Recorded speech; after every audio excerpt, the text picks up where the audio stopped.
रजनी, पानी का गिलास तो देना, तुम्हारे बाबूजी मांग रहे हैं, दवाई खानी है। इतने में चंद्र जी अपनी पत्नी रत्नों से बोले, रहने दो रत्नों, तुम ही ले आओ, बहू से एक गिलास पानी का मांगा है और ऊपर से वो 10 बातें भी सुनाकर चली जाएंगी। तो रत्नों अपने पति चंद्र को बोलती है कि क्या करूं मैं, घर का सारा काम भी मुझे ही करना पड़ता है, बहू तो किसी भी काम को हाथ ही नहीं लगाती। रत्नों फिर से अपनी बहू रजनी को आवाज लगाती है, रजनी बहू क्या कर रही हो, पानी मांगा था तुमसे। चंद्र अपनी पत्नी के साथ बाहर बरामदे में बैठे हुए थे। रजनी अपने कमरे में होती है और बोलती है कि बरामदे के पास तो रसोई है, इतने कदम भी नहीं चल सकते, पूरा दिन बैठे रहते हैं। रत्नों का पति कहता है कि लो सुन लो। अब रजनी पानी लेने रसोई जाती है और आकर बोलती है कि माँ, आप बाबूजी को पानी भी नहीं दे सकते, कब से मांग रहे हैं। तो रत्नों कहती है कि पानी तुमसे कहा था लाने को। तो रजनी बोलती है कि मैं अपने कमरे में कुछ काम कर रही थी और आप तो कुर्सी पर बैठे हुए हो, लाकर नहीं दे सकते। वैसे भी आपकी आदत है, जब भी मैं अपना कोई ना कोई काम कर रही होती हूँ तभी आपकी मुझसे काम पड़ता है। बहू, तुमसे तो एक गिलास पानी का क्या मांग लिया, तुम तो लड़ने पर ही उतर आई हो। रजनी बोलती है कि माँ, मैं नहीं लड़ रही, लड़ तो आप रही हैं मुझसे, आपको तो बहाना चाहिए मुझसे लड़ने का। तो चंद्र कहता है कि बहू तुम जाओ। रजनी बोलती बोलती अपने कमरे में चली जाती है। चंद्र कहता है, दोपहर का खाना बन गया क्या, अपनी पत्नी रत्नों से पूछता है।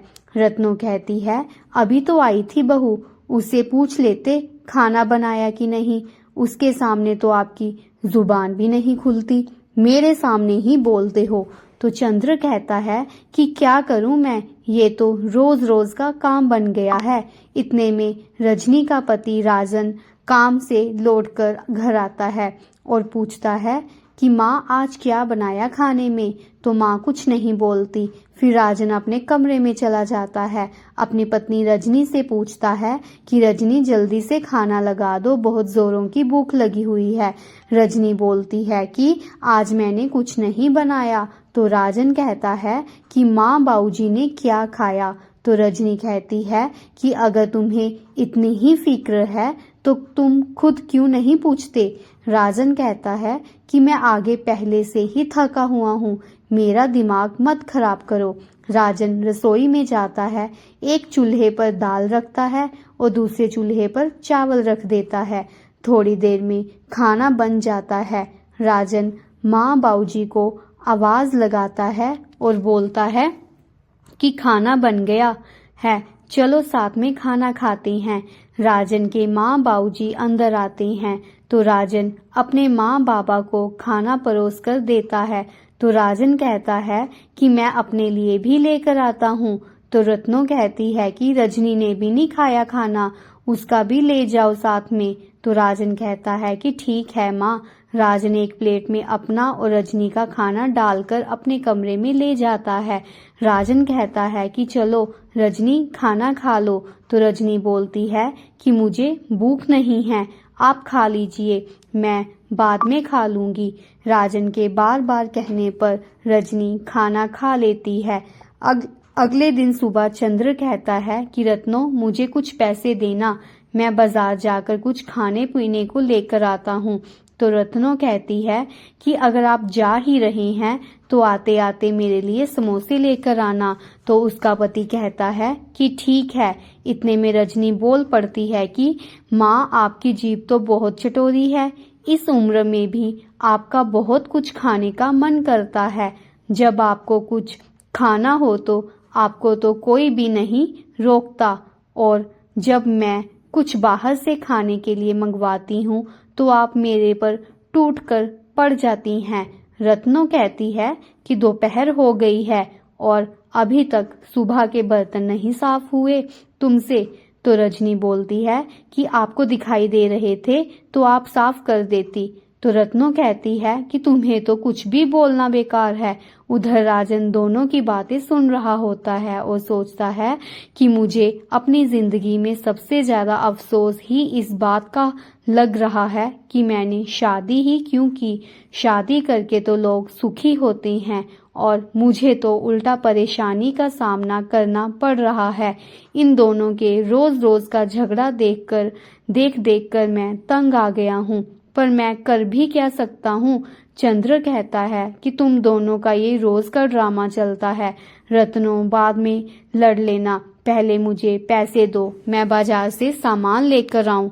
रत्नो अपने कमरे में जाती है और संदूक से पैसे निकालने लगती है तो देखती है कि मेरा पर्स कहाँ पर गया है और जोर से चिल्लाने लग पड़ती है और बाहर आकर बोलती है कि मेरा पर्स नहीं मिल रहा, जरूर रजनी ने ही मेरे संदूक से निकाला होगा। तो रजनी के अपनी सास पर टूट कर पड़ जाती है और बोलती है कि माँ, आपको मैं ही मिली थी इल्जाम लगाने के लिए। तो चंद्र कहता है कि रत्नो, तुमने कहीं और रख दिया होगा, जरा ध्यान से देख। रत्नो फिर कमरे में पर्स ढूंढने चली जाती है। राजन रसोई में जाता है और जैसे ही वे पानी पीने के लिए फ्रिज खोलता है तो देखता है कि माँ का पर्स तो यहाँ फ्रिज के ऊपर ही पड़ा है। वे बाहर आता है और बोलता है कि माँ, ये लीजिए अपना पर्स। तो रत्नो पर्स से पैसे निकालकर अपने पति को दे देती है और रजनी कहती है कि अब बताओ माँ, पर्स कहाँ से मिला है। तो रत्नो कुछ भी नहीं बोलती और बाहर बरामदे में जाकर बैठ जाती है। राजन अपने कमरे में जाता है और बिस्तर पर लेट जाता है। राजन बेचारा रोज रोज के झगड़ों से तंग आ चुका था। अगर वो अपनी माँ को कुछ बोलता तो माँ नाराज हो जाती, तो अगर वे अपनी पत्नी को कुछ बोलता तो उसकी पत्नी नाराज हो जाती। उसको बस इसी बात का अफसोस हो रहा था कि उसने शादी ही क्यों की। ना ही मैं शादी करता और ना ही मैं इस झमेले में पड़ता। इतने में रजनी कमरे में चली आती है और बोलती है कि क्या हुआ आपको। तो राजन कहता है कि मैं तुम दोनों को समझा थक चुका हूँ। माँ की तो अब उम्र भी हो रही है, उन्हें नहीं अब पता चलता, पर तुम तो अभी ठीक हो ना। सिर पकड़कर बैठ जाता है। रजनी का मुंह रोने वाला हो जाता है और राजन को बोलती है कि मैं भी क्या करूं। अगर माँ मुझे कुछ बोलती है तो मुझसे बात सहन नहीं हो पाती और मैं फटाक से जवाब दे देती हूँ। बाद में मुझे भी अपनी गलती का पछतावा होता है, पर मुझे बात बात पर गुस्सा आ जाता है और मैं बोल पड़ती हूँ। फिर वे राजन को बोलती है कि मैं कोशिश करूँगी कि अपने गुस्से पर काबू पाऊँ और सबके साथ मिलजुल कर रहूँ। राजन कहता है कि चलो, अब मुझे भी कोई अफसोस नहीं है, तुमने अपनी गलती मान ली, बस इतना ही काफ़ी है। तो फ्रेंड्स, अगर आपको मेरी कहानी अच्छी लगी हुई है तो प्लीज़ चैनल को लाइक, सब्सक्राइब, शेयर और कमेंट ज़रूर कीजिएगा। सब्सक्राइब करना मत भूलिएगा। धन्यवाद।